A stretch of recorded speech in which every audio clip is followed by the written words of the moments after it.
guys, welcome to the Demented Robot Games YouTube channel. I'm Boris and I'm here as always to show you a new exciting board game. We're taking a look at this game here called Troyes.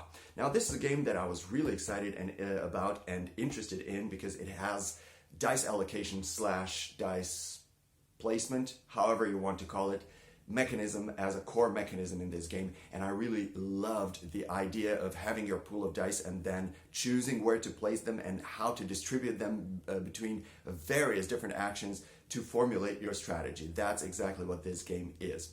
Troyes by Pearl Games. This is Pearl Games, yeah. This is a medieval game, quite obviously, judging by the artwork on the box.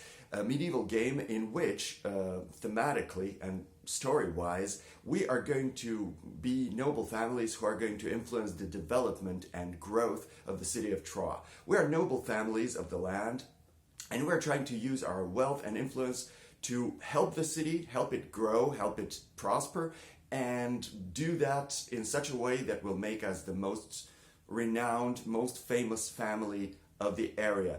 Whoever ends up being the most famous family, most renowned, noble family will be the winner of the game. And of course, we will measure that through victory points. Whoever has the most at the end of the game will be the winner of the game. So over the course of the game, thematically, we're going to help build the cathedral. We're going to go into 9 different locations in the city, try to influence people there. We're going to counter these detrimental effects, which can be attacks by foreign invaders or some other detrimental effects. We're going to counter those. We're going to harvest our crops, earn money, earn influence, spend money, spend influence to do various different stuff. We're going to add more workers to our workforce. There's a lot we can do in this game, and we're going to use dice for it. There's a ton of dice everybody has. You will have a huge pool of dice, and then you will allocate those dice, which represent your workers, essentially to various different locations, performing those actions and trying to chain them in a meaningful way to create a meaningful strategy. Sounds like a fun game. Whether it really is, we're going to see in this video, because in the next section I'm going to show you how the game works, and then I will return with some final thoughts about the game. So let's see how the game plays first.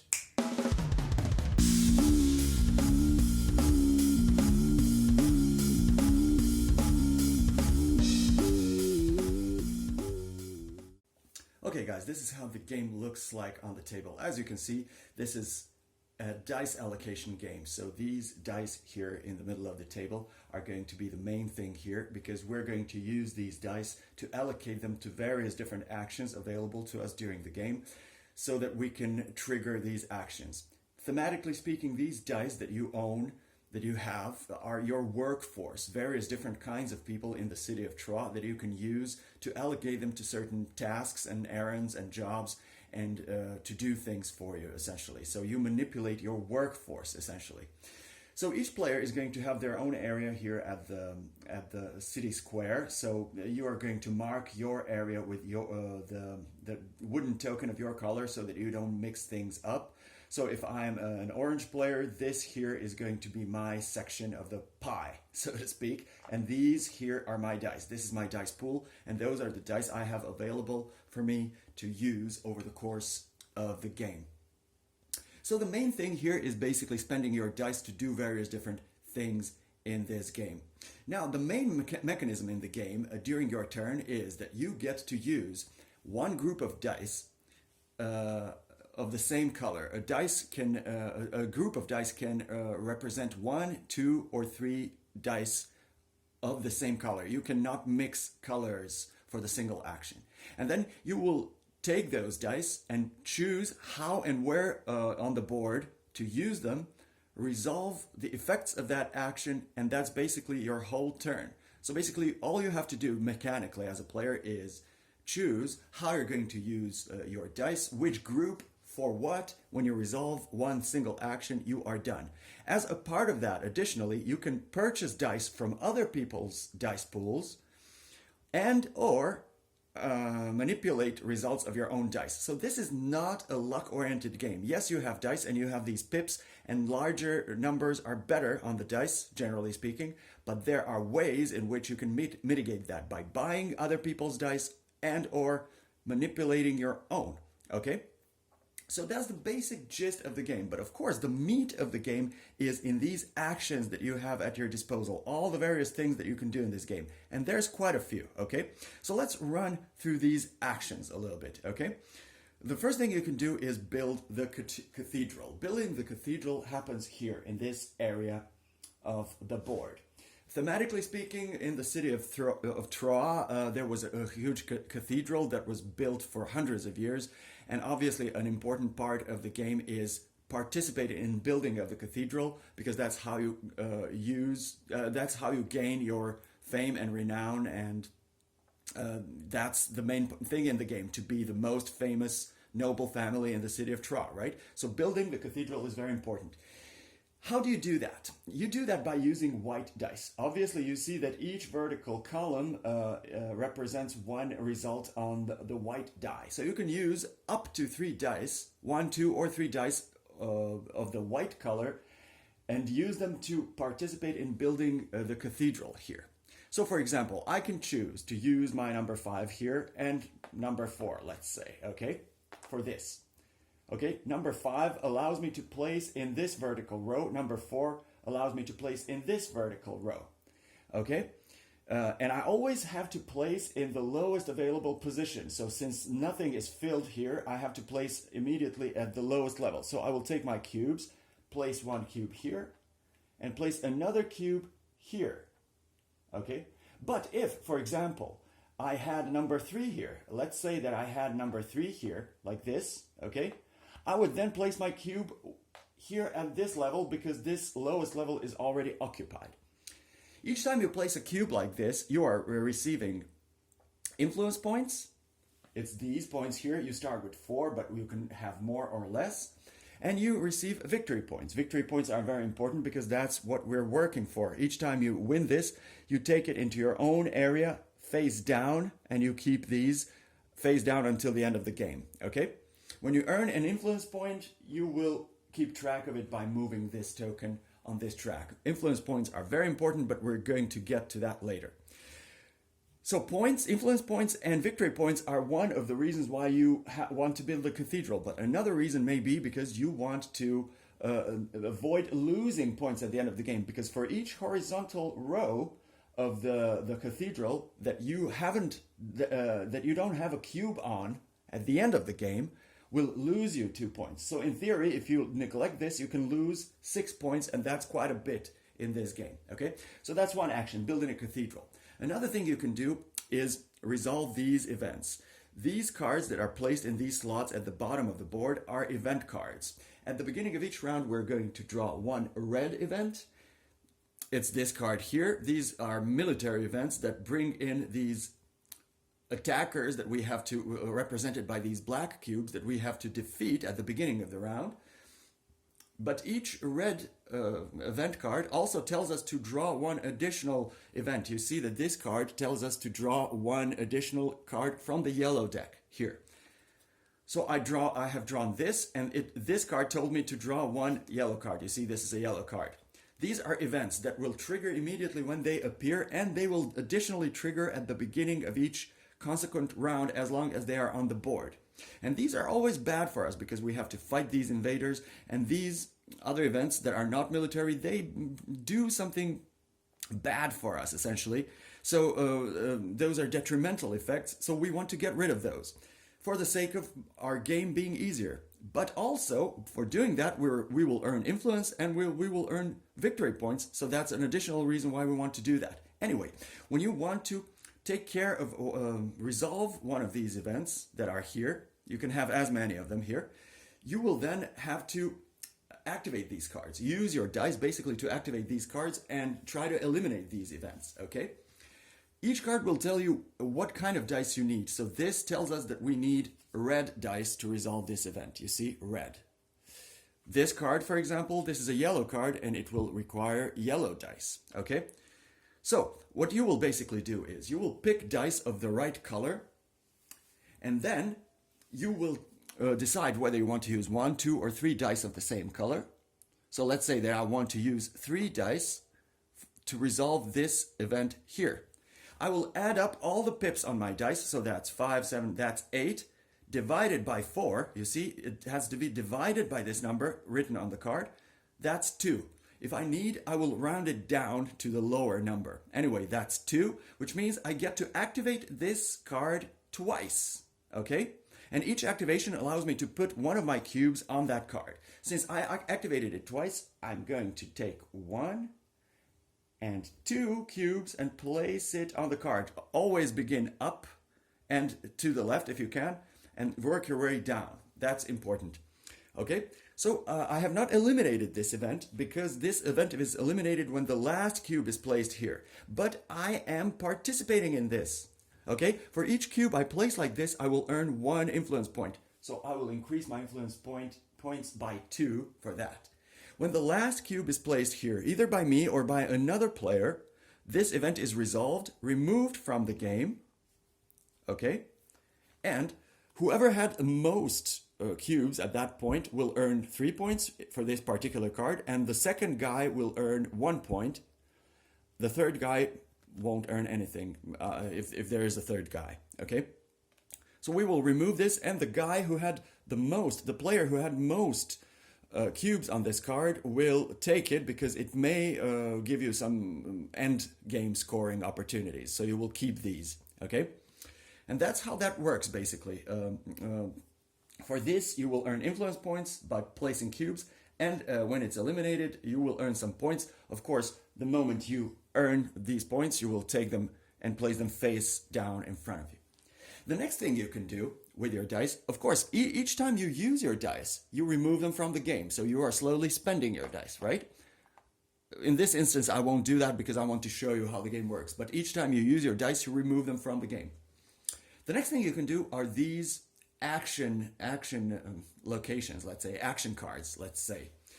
At the beginning of the first round, we will reveal cards that carry number 1 here. So these 3 will be revealed. But during consequent rounds, during round 2, we will reveal cards that show Roman numeral 2, right? And then at the beginning of the third round, we will reveal all the cards. So beginning with the third round, we will have all 9 of these revealed and available for us. They activate pretty much as these cards. You take a group of dice, divide by a certain number, round it down, and that's how many times you get to activate that particular card. But here's the rub. These action cards will require you to have your worker on that location in order to be able to use that action.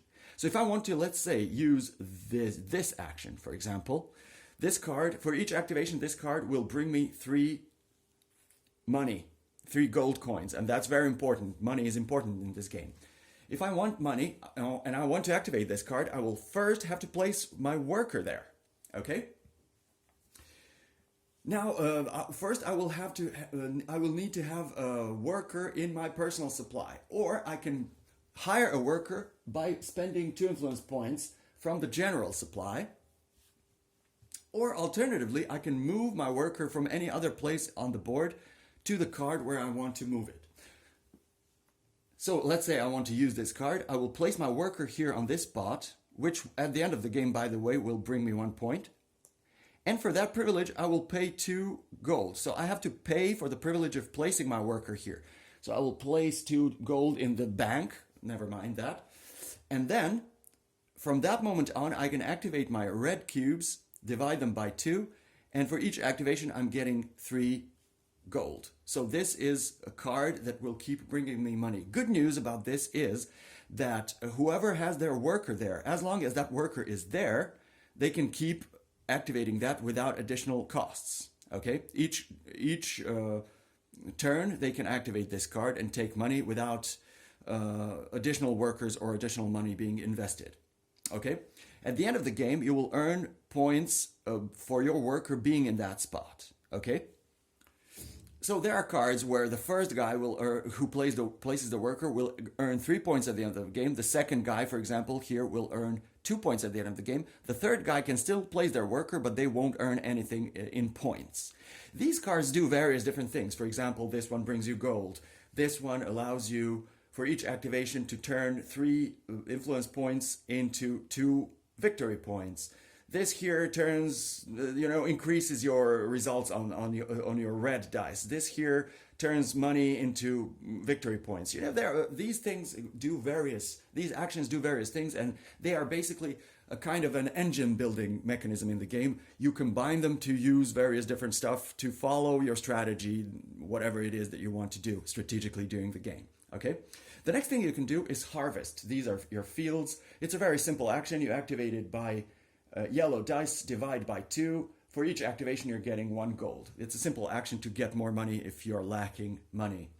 Next thing you can do is place additional workers. Now, I haven't spoken about these 3 groups of workers. They basically determine how many dice you have in your dice pool. At the beginning of the game, you're going to place your workers here, going clockwise and counterclockwise, until all players place all their initial workers in these 3 areas. The remaining spot will be filled by these gray guys. These are neutral guys.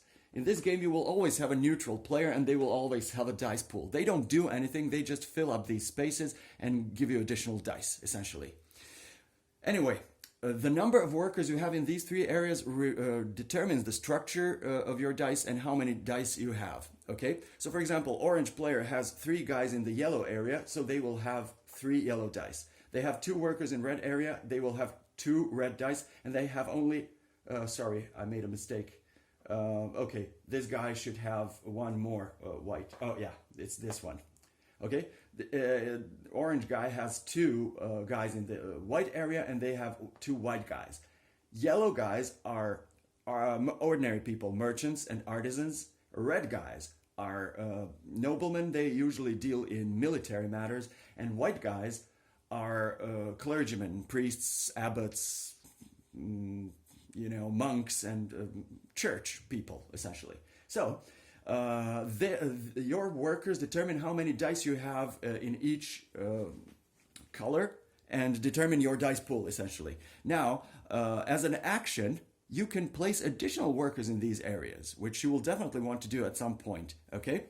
This is the only action in the game where you're allowed to use 1 single die, not a group of 1, 2, or 3, but just 1 single die of a certain color. So, for example, I can choose to use my, let's say, number 1 yellow die, okay, for this, okay, to place an additional worker from my supply. If I don't have any workers in supply, then again I have to pay 2 influence to get a new worker from the general supply, and then I will place it in this horizontal row because I'm using number 2, right? So I will place in this horizontal row. No, sorry, I'm using number 1. I'm placing in this horizontal row. I will take my worker, place it in the leftmost spot, pushing everybody else to the right. So this guy gets pushed out. And their worker is placed on the side here to remind us that green guys cannot be pushed out of this area anymore. So what I achieved by this is that at the beginning of the next round, I will have 1 additional yellow worker and therefore 1 additional yellow die, but the other player, the green player, will have 1 less yellow die at the beginning of the next round. This does not happen immediately, but it will affect our dice pools later during consequent rounds, okay? So this is one thing that you can do. What else? What did I forget? Yeah, there's one more action, obviously, and that is to pass. You can decide at any point during the round to just retreat from the round and stop playing. If you still have dice in your dice pool, you're going to remove them from here, okay? You're going to just remove them out of the game temporarily.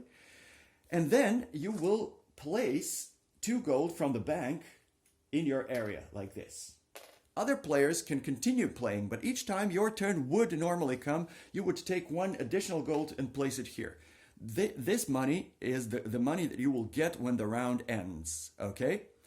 So if you pull out of the round early, it's a really nice little catch-up mechanism that will allow you to earn some money. So you are losing your actions, but you are gaining money for the next round. And money is important. You will see shortly why, okay?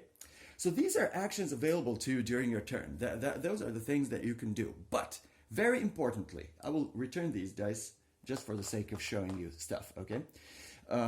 Very importantly, as a part of your single action that you have during your turn, you have free things to do, additional things, which is purchasing dice from other people, 1, and influencing your dice. in manipulating your dice results.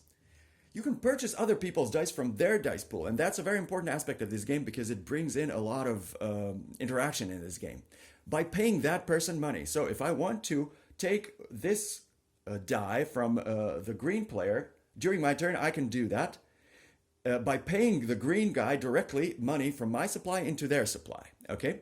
So I can buy a die. How much exactly I'm going to pay depends on what my ending action is going to be. Because if I only pay this die for this die and use that single die for something without any additional dice, I will only pay this guy 2 money for that. But if I take this 6 that I bought from the green guy and choose to use it with one other of my dice, for example, then I will pay this 6 that I bought from them, I will pay them 4. Because my action is more powerful. If I use the die as a part of a 3 dice action, I will pay 6. Okay? So the more powerful my end action is going to be, the more I'm going to pay this guy. Okay? So that's purchasing other people's dice. And then finally, I can, as a part of my action, I can manipulate also my dice. For that, I'm using influence points. That's why influence points are so important in this game, because they allow me to manipulate my dice, okay? So I can do 2 things. I can either spend 1 single influence point by decreasing it like this to reroll any single one of my dice. I can take this 1 because it's weak. I reroll it. Nice. It's a 3 now. It's better. For that, I paid 1 influence point. I can do that as many times during my round as long as I have enough influence points to pay. That's one thing I can do. Alternatively, I can pay 4 influence points. 1, 2, 3, 4. 4 influence points to turn up to 3 of my dice in any color combination to the opposite side. So your 1s will become 6s. Your 2s will become 5s, okay? That's one additional thing you can do. So basically, during your turn, you will pick a group of dice of up to 3 dice of the same color. Additionally, you can either purchase other people's dice and or manipulate your dice, your own dice, by spending influence points to make your action more powerful, and then choose one of these actions, trigger the effect, and that's the end of your action.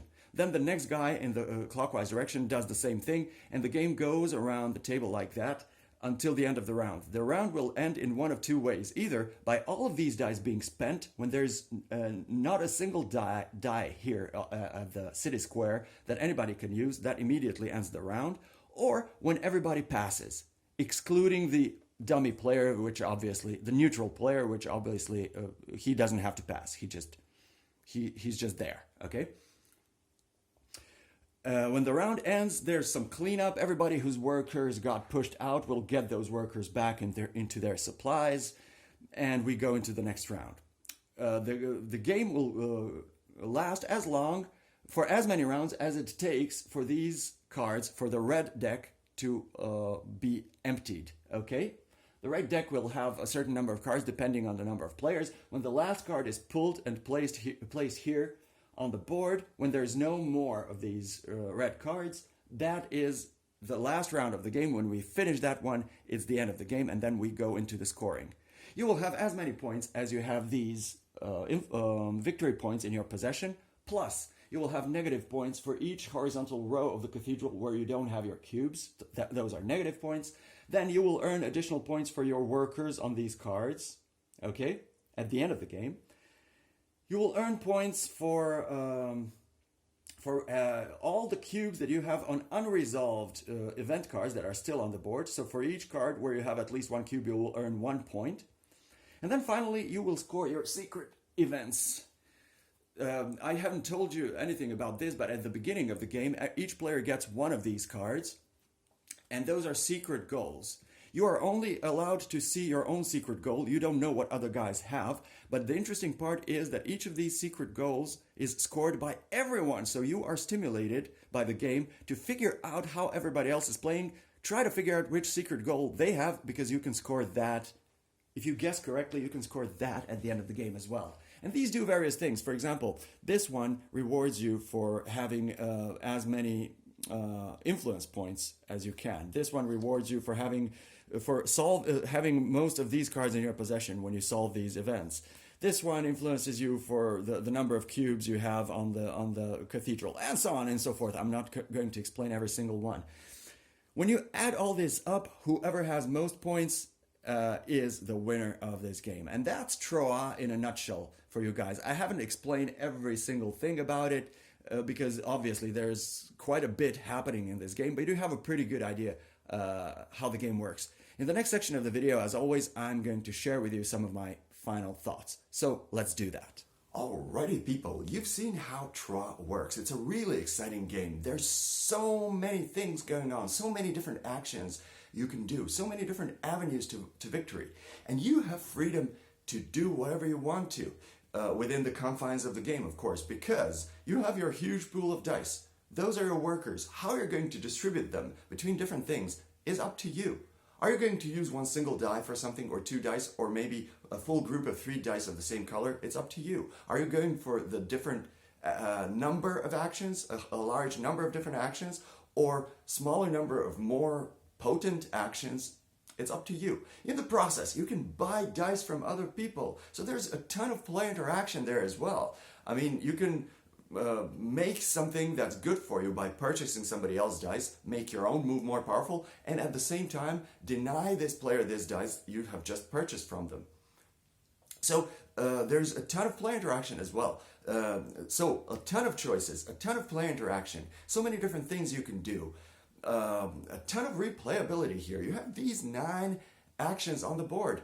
Those are cards, and those are randomly chosen from a larger pool of dice. Not a huge pool of dice, but still, there's options. So the game is going to have a different combination of actions every time. What players do, how they purchase each other's dice, also changes the game. You have a ton of power to mitigate your situation, either by buying other people's dice or by manipulating your own dice. By spending your influence, you can reroll or turn those dice to opposite sides. That's really useful. The game offers a lot. It doesn't restrict you, it doesn't constrict you, it gives you an option to choose your own path to victory or defeat. And it will be your fault, and your fault alone, if you lose the game, because the game does not depend on luck. I know it seems like a lucky game because there's a ton of dice, but with a ton of options in which you can mitigate what you have, that's not really the thing here. This is not a luck-oriented game. In fact, having low results on the dice does not automatically mean a wrong thing or a bad thing, because a ton of 1s or 2s means you're guaranteed to keep those dice. Nobody's going to buy those off of you, and then later you can turn them to the opposite sides by spending your influence and actually use your dice yourself. So at least you know that nobody's going to take those dice away. So it doesn't automatically mean a bad thing. Also, there are actions that you can do with low numbers. You can spend your 1s and 2s and 3s in the cathedral, or to add new workers to these 3 areas in the city. There's always an option. There's never a situation which is so desperate that you don't know what to do, and that's a beautiful thing.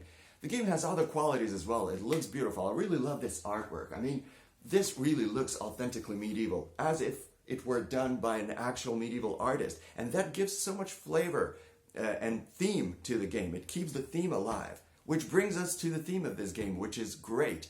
The theme is there, it's immersive. I mean, for a Euro game, this is a very thematic game, and that's a beautiful thing. Probably partly due to the phenomenal artwork, partly due to the fact that mechanisms in the game are really thematically justified, and that keeps the theme alive. The game is, I think, really replayable with those 9 cards, as I said, with play interaction, with these secret goals. The game is really, really replayable. I really can't help but show my excitement about this game. I really love this one. I really warmly recommend this game. Maybe it won't be everybody's cup of tea, but if you like strategic games and thinky games, games where you have a lot of freedom to decide how to formulate your strategy, this is definitely the game for you guys, and you should definitely check it out. One little caveat though, this is not a game for beginners. So if you want to introduce somebody to the hobby, maybe this game is not the right choice, because it's not the heaviest Euro out there, but it's pretty thinky, and you don't want to scare new guys off by putting this on the table. Just a little warning here. I do recommend this game. You guys definitely should give this game a try. Before I go, one more thing. I will put 2 links down below in the description. So if you like what I'm doing on the channel, if you want to support the channel, it would really mean a lot if you clicked on those links. One of them is my TeePublic t-shirt store. So if you want to buy a couple of t-shirts, I would be really thankful. The other one will lead you to my Etsy sticker store. I don't know how, that's just an experimental thing for me. I don't know how much that is going to be around, but consider buying some stickers from me, but the t-shirts are going to be there forever, so you can buy those. Anyway, click on those if you want to buy some stuff. Even if you don't want to, I would really appreciate it if you shared these links with your friends and family. That would also help this channel grow. So consider doing that. Thank you for watching, liking, sharing, subscribing, commenting, all that good stuff. Keep doing that. Subscribe, click on the bell button to get notified of new content. And until the next time, play or be played, just don't stop playing. See you next time.